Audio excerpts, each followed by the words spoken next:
नमस्कार दोस्तों, स्वागत करता हूं आपका अपने YouTube चैनल पर। आज की इस वीडियो में हम देखेंगे कुछ महत्वपूर्ण प्रश्न जो कि आपका टॉपिक है भारतीय कला एवं कलागत तत्व, उससे लिए गए हैं और ये आपके आने वाले TGT PGT आर्ट के एग्जाम के लिए बहुत ही सहायक सिद्ध होगा। तो पहला क्वेश्चन आप देखते हैं कि मूल रंग के समूह कौन से हैं।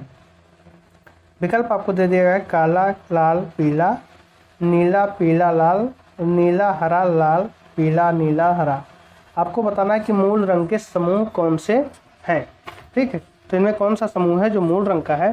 तो आपका नीला, पीला और लाल जो है वो मूल रंग का समूह है। ऑप्शन बी इसका क्या हो जाएगा, राइट आंसर हो जाएगा।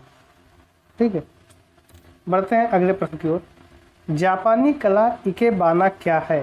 ठीक है, जापानी कला इकेबाना क्या है, हमें बताना क्या है कि इकेबाना क्या है। आपके सामने विकल्प दिए गए हैं, इसी विकल्पों में से कोई एक सही है तो कौन सा इसका सही उत्तर हो जाएगा आपका, ये एक पुष्प संयोजन।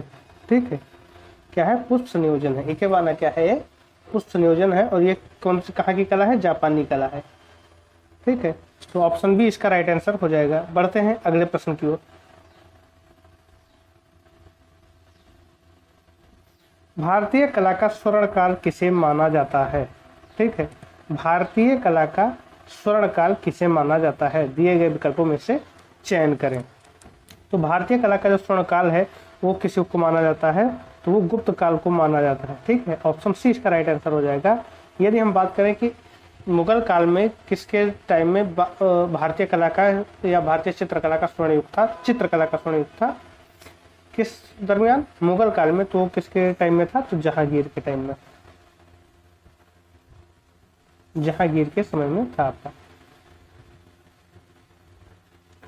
नेक्स्ट है, वेदों की रचना किस भाषा में हुई थी। वेदों की रचना किस भाषा में हुई थी, इसका सही उत्तर आपको बताना है। ठीक है, तो वेदों की जो रचना हुई थी वो किस भाषा में हुई थी, आपकी संस्कृत भाषा में हुई थी। ऑप्शन डी इसका राइट आंसर हो जाएगा। बढ़ते हैं अगले प्रश्न की ओर। द्वितीय श्रेणी के रंग होते हैं। द्वितीय श्रेणी के रंग किसे कहते हैं, जब प्राथमिक रंगों को मिलाकर जो रंग तैयार होते हैं उन्हें क्या कहते हैं, द्वितीय श्रेणी के रंग कहते हैं। और ये आपका कौन सा है, आप विकल्पों में देख सकते हैं कि जो जो समूह दिया गया है उनमें आपको बताना है कि द्वितीयक रंग कौन सा होते हैं या द्वितीय श्रेणी के रंग कौन कौन से हैं। तो ये आपके कौन से हो जाएंगे, हरा, बैगनी और नारंगी। ठीक है, ऑप्शन सी इसका क्या हो जाएगा, राइट आंसर हो जाएगा। ठीक है, प्राथमिक रंगों को जब हम मिलाते हैं तब फिर हमें क्या प्राप्त होता है, द्वितीय रंग प्राप्त होता है। बढ़ते हैं अगले प्रश्न की ओर। वुडकट तकनीक कौन सी कला के अंतर्गत आती है। कौन सी तकनीक है, वुडकट तकनीक कौन सी कला के अंतर्गत आती है। आपको विकल्प भी दिया गया है, इन विकल्पों में से चयन करना है कि वुडकट तकनीक कौन सी कला के अंतर्गत आती है। तो ये आपका किस कला के अंतर्गत आता है, छापा कला के अंतर्गत। ऑप्शन बी क्या हो जाएगा, इसका राइट आंसर हो जाएगा। वुडकट तकनीक जो है वो आपका छापा कला के अंतर्गत आता है। नेक्स्ट है, प्रकाश में उपस्थित रंगों को हम किसके द्वारा देख सकते हैं। ठीक है, प्रकाश में उपस्थित रंगों को हम किसके द्वारा देख सकते हैं, या हम कैसे जान सकते हैं कि प्रकाश कितने रंगों का मिश्रण है या कितने रंगों का मिश्रण है। तो इसके लिए न्यूटन ने क्या किया था, प्रिज्म का प्रयोग किया था प्रकाश के मतलब किन किन रंगों का मिश्रण है ये पता करने के लिए। तो जब प्रिज्म से गुजारा गया तो ये 7 पट्टिकाओं में बिखर गया। ठीक है, तो हम प्रिज्म का प्रयोग करते हैं किसके लिए, प्रकाश में उपस्थित रंगों को जानने के लिए। तो ऑप्शन बी इसका क्या हो जाएगा, राइट आंसर हो जाएगा। बढ़ते हैं नेक्स्ट क्वेश्चन की ओर। अलंकारिक आलेखन किन रेखाओं से बनाए जाते हैं। ध्यान दीजिएगा, यहाँ पर पूछा है कि अलंकारिक आलेखन जो है वो किन रेखाओं से बनाए जाते हैं। ठीक है, विकल्प आपको दिया गया है। तो अलंकारिक जो कला होती है उसमें क्या होता है कि हम वक्रात्मक या लयात्मक रेखाओं का प्रयोग करते हैं। ठीक है, तो ऑप्शन ए क्या हो जाएगा, इसका राइट आंसर हो जाएगा। लयात्मक रेखाओं का प्रयोग करके हम अलंकारिक आलेखन का निर्माण करते हैं। जैसे मान लीजिए फूल पत्तियों का निर्माण करना है तो लयात्मक पूर्ण रेखाओं का हम वहां पर क्या करेंगे, प्रयोग करेंगे। नेक्स्ट है, बाटिक किसमें प्रयोग किया जाता है। ठीक है, बाटिक किसमें प्रयोग किया जाता है, ये क्वेश्चन है आपका। तो क्या होता है कि मोम को रगड़ा जाता है इसमें, तो तो किस पर रगड़ा जाता है? कपड़े पर। ऑप्शन ए इसका राइट आंसर हो जाएगा। ठीक है, बाटी का किस पर प्रयोग किया जाता है? तो कपड़े पर प्रयोग किया जाता है। बढ़ते हैं अगले प्रश्न की ओर। कामसूत्र के रचयिता कौन है? ठीक है, यहाँ पर आपको बताना है कि कामसूत्र नामक पुस्तक जो है उसके रचयिता कौन है। तो कामसूत्र नामक पुस्तक के रचयिता कौन है? ये आपके वात्स्यायन जी हैं। ऑप्शन ए क्या हो जाएगा? इसका राइट आंसर हो जाएगा। ठीक है, बढ़ते हैं अगले प्रश्न को। रौद्र रस का रंग क्या है? ठीक है, जो आप 9 प्रकार के रस पढ़ते हैं उसमें एक आपका रौद्र रस आता है, उसका रंग हमसे पूछा गया है कि रौद्र रस का रंग क्या है। तो इसका जो रंग हो जाएगा वो आपका क्या हो जाएगा? लाल। ठीक है, ऑप्शन सी इसका राइट आंसर है।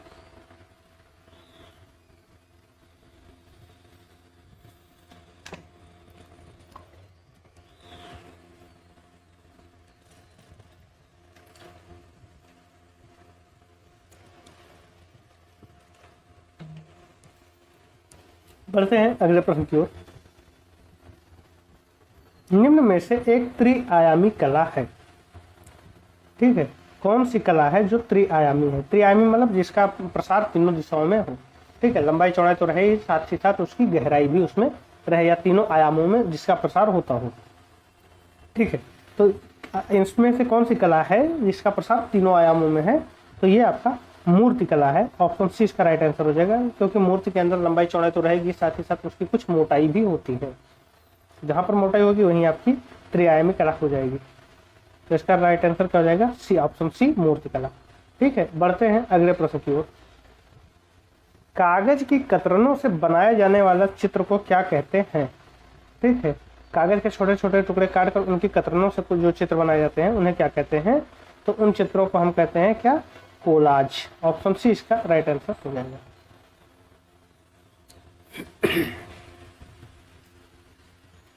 बढ़ते हैं अगले प्रश्न की ओर। निम्न में से मोम का प्रयोग कर किस विधि में चित्रण कार्य किया जाता है? अभी इस प्रश्न को हमने ऊपर भी देखा था, बस तरीका वहां पर लिखने को दूसरा था, तो यहाँ पर कुछ दूसरा है। पूछ कह रहा है कि मोम का प्रयोग कर किस विधि में चित्रण कार्य किया जाता है? तो मोम का प्रयोग किस पर? कपड़े पर रगड़ कर किया जाता था, तो उसे क्या कहते हैं? बाटिक चित्रण। तो ऑप्शन सी इसका राइट आंसर हो जाएगा। नेक्स्ट है आपका, सामान्य पेंसिल में कौन सी सामग्री प्रयुक्त होती है? ठीक है, जो आपकी सामान्य पेंसिल आती है उसमें कौन सी सामग्री प्रयुक्त होती है? उसका जो आप देखें इनकी जिससे अंकन होता है तो वो कौन से पदार्थ से बना होता है? तो वो आपका क्या होता है? ग्रेफाइट का बना होता है। ऑप्शन ए इसका राइट आंसर हो जाएगा। नेक्स्ट है, शीतल प्रभाव उत्पन्न करने वाले रंग कौन से होते हैं? तो शीतल प्रभाव उत्पन्न करने वाले जो रंग होते हैं वो कौन से होते हैं? वो आपके नीला और हरा होते हैं। ठीक है, ऑप्शन बी इसका राइट आंसर हो जाएगा। नेक्स्ट क्वेश्चन आपका है कि सुप्रसिद्ध जर्मन विद्वान प्रोफेसर निलहम ओस्टवाल्ड ने कितने रंगों का चक्र प्रस्तुत किया था? तो ओस्टवाल्ड जी ने 8 रंगों का चक्र प्रस्तुत किया था। ऑप्शन डी इसका क्या हो जाएगा? राइट आंसर हो जाएगा। नेक्स्ट है, उत्कीर्ण छाया चित्र को क्या कहते हैं? ठीक है, उत्कीर्ण छाया चित्र को क्या कहते हैं? तो उसे क्या कहा जाता है? इंटेग्रियो। ऑप्शन डी इसका क्या हो जाएगा? राइट आंसर हो जाएगा। उत्कीर्ण छाया चित्र को क्या कहा जाता है? इंटेग्रियो। नेक्स्ट है, चिकनकारी किससे संबंधित है? चिकनकारी किससे संबंधित है? तो ये आपका वस्त्र कला से संबंधित है। ऑप्शन बी इसका राइट आंसर हो जाएगा। नेक्स्ट है, विरोधी रंग कौन से हैं? ठीक है, आपको बताना क्या है कि विरोधी रंग कौन से हैं। तो विरोधी रंग आपका दिए गए विकल्पों में लाल और हरा जो है वो आपस में क्या है? विरोधी रंग हैं। ऑप्शन ए इसका राइट आंसर हो जाएगा। नेक्स्ट है, भारतीय चित्रकला के 6 अंगों की व्याख्या किस प्रसिद्ध ग्रंथ में है? तो भारतीय चित्रकला के जो 6 अंगों की व्याख्या की गई है वो किस में है? तो वो आपका जयमंगला में है। ऑप्शन डी इसका राइट आंसर हो जाएगा। कामसूत्र से प्रेरणा लेकर ये लिखी तो गई है, उसकी एक टीका है, लेकिन क्या है कि 6 अंगों की व्याख्या जो की गई है वो जयमंगला में की गई है। ऑप्शन डी इसका राइट आंसर हो जाएगा। नेक्स्ट है, रस कितने प्रकार के होते हैं? तो पहले रस जो होते थे वो 8 प्रकार के होते थे, लेकिन बाद में एक रस और जुड़ गया है, उसकी वजह से आपका कितना हो गया, रसों की संख्या वर्तमान में 9 हो गई है। ऑप्शन ए इसका राइट आंसर हो जाएगा। नेक्स्ट है वास पेंटिंग की शुरुआत किसने की। वास पेंटिंग की शुरुआत जो होती है वो बंगाल शैली से होती है, और वहाँ पर किसने शुरुआत की थी, तो अवनींद्रनाथ ठाकुर जी ने वास पेंटिंग की शुरुआत की थी। ऑप्शन सी इसका राइट आंसर हो जाएगा। बढ़ते हैं अगले प्रश्न की ओर। शीघ्रता से किया गया रेखांकन अथवा चित्रण क्या कहलाता है।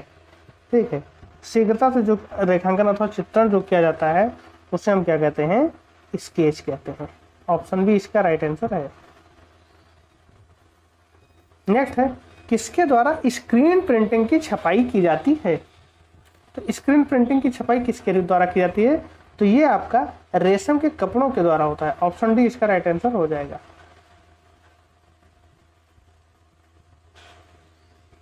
नेक्स्ट है कला किस भाषा का शब्द है। तो ये बहुत चर्चित प्रश्न है कि कला जो है वो आपका संस्कृत भाषा का शब्द है। ऑप्शन सी इसका राइट आंसर हो जाएगा।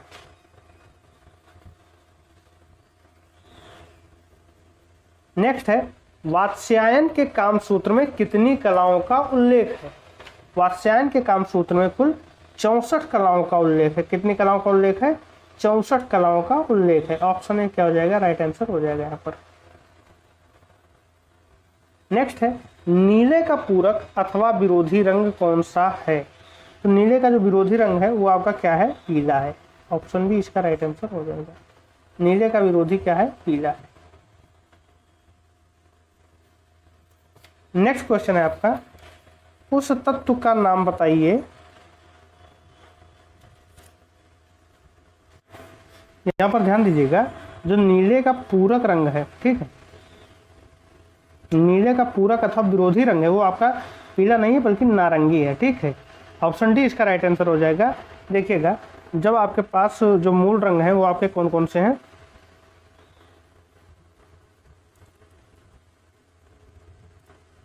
लाल पीला नीला। ठीक है, लाल हो गया, ये आपका पीला हो गया, ये आपका नीला हो गया। ठीक, तो नीला और पीला, नीला और पीला को मिलाएंगे तो हमारा क्या तैयार होता है, हरा। और हरा जो विरोधी होगा वो किसका होगा, वो लाल का होगा। इस तरीके से तैयार होता है।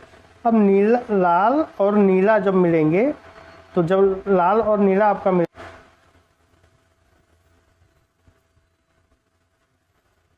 ये आपका हो गया लाल पीला और नीला। लाल, ये आपका हो गया लाल, ये आपका हो गया पीला, ये आपका हो गया नीला। ठीक, अब इनको और इनके मिश्रण से जो लाल और नीले के मिश्रण से जो तैयार होगा वो आपका होगा बैगनी। ठीक, और बैगनी किसका विरोधी होगा, तो उसके सामने आपका क्या पड़ता है, पीला। तो पीला का विरोधी क्या होगा, बैगनी। लाल और पीले को अगर हम मिलाते हैं तो तैयार होता है नारंगी, और नारंगी किसका विरोधी होगा, नीले का। तो इस तरीके से होता है। तो यहाँ पर जो आंसर हो जाएगा वो आपका क्या हो जाएगा, नारंगी। ऑप्शन डी इसका राइट आंसर हो जाएगा। बढ़ते हैं अगले प्रश्न की ओर। उस तत्व का नाम बताइए जिसके अभाव में चित्र रचना संभव ही नहीं है। तो जिस पर चित्र बनाया जाता है वही ना हो तो चित्र रचना कैसे हो। तो इसका मतलब अगर हम धरातल ना लें, ऑप्शन बी इसका राइट आंसर हो जाएगा। धरातल ही ना रहे हमारे पास तो हम चित्र किस पर बनाएंगे।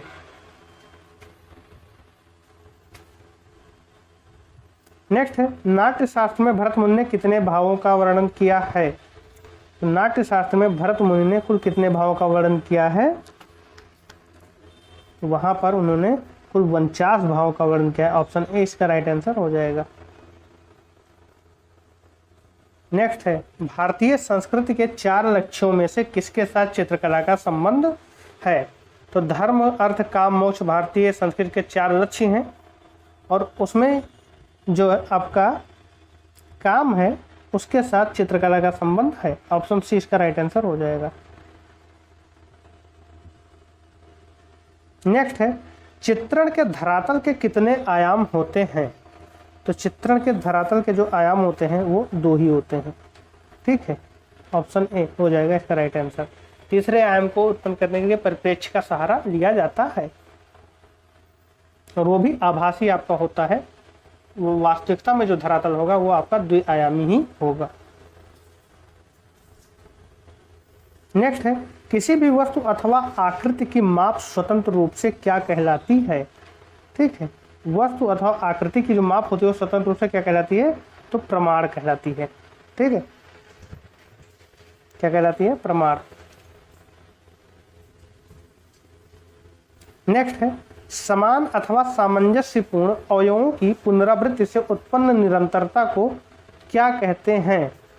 ठीक है, तो समान अथवा सामंजस्यपूर्ण अवयवों की पुनरावृत्ति से उत्पन्न निरंतरता को लय कहते हैं। ऑप्शन ए इसका राइट आंसर हो जाएगा।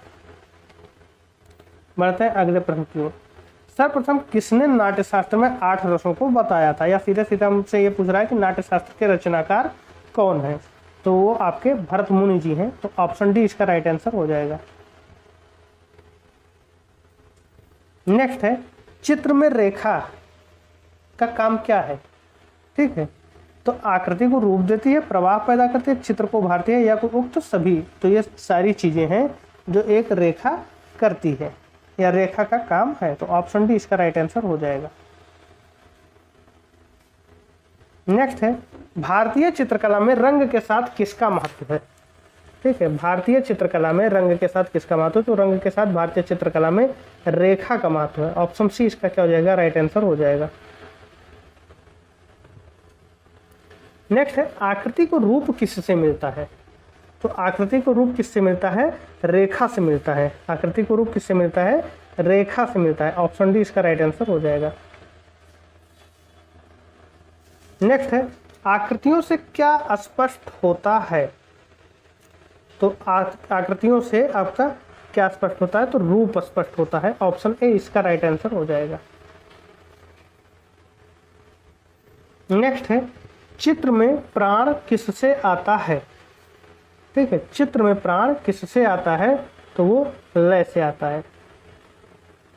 ऑप्शन ए इसका राइट आंसर हो जाएगा।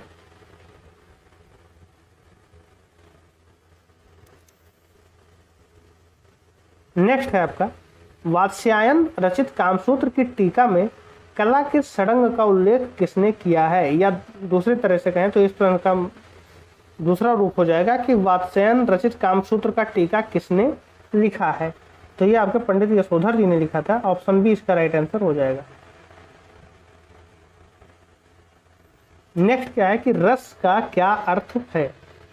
रस का क्या अर्थ है, दिए गए विकल्पों में आपका क्या सही हो जाएगा कि दर्शक के मन में उत्पन्न आनंद की अनुभूति ही क्या कहलाती है, रस कहलाती है। ऑप्शन डी इसका राइट आंसर हो जाएगा। बढ़ते हैं अगले प्रश्न की ओर। परिप्रेक्ष्य सिद्धांत में महत्व है। दूरी और, देखिए यहाँ पर विकल्पों पर आपको ध्यान देना पड़ेगा कि दूरी और निकटता का, प्रकाश और रंग का, विलीयमान बिंदु और क्षितिज रेखा का, या उपरोक्त सभी का। तो परिप्रेक्ष्य सिद्धांत में जो महत्व है वो किसका है, दूरी और निकटता का। ऑप्शन ए इसका राइट आंसर हो जाएगा। नेक्स्ट है, दृश्य चित्र में परिप्रेक्ष्य से स्पष्ट होता है। तो दृश्य चित्र में परिप्रेक्ष्य से आपका क्या स्पष्ट होता है, तो ये वस्तु की स्थिति स्पष्ट होती है। ऑप्शन ए इसका राइट आंसर हो जाएगा। नेक्स्ट है, एक मकान का अंकन परिप्रेक्ष्य के सिद्धांत के अनुसार क्या है। ठीक है, एक मकान का अंकन जो है वो परिप्रेक्ष्य के सिद्धांत के अनुसार क्या है, तो वो आपका एक रैखिक परिप्रेक्ष्य। ऑप्शन ए इसका राइट आंसर हो जाएगा। नेक्स्ट है, विष्णु धर्मोत्तर किससे संबंधित है।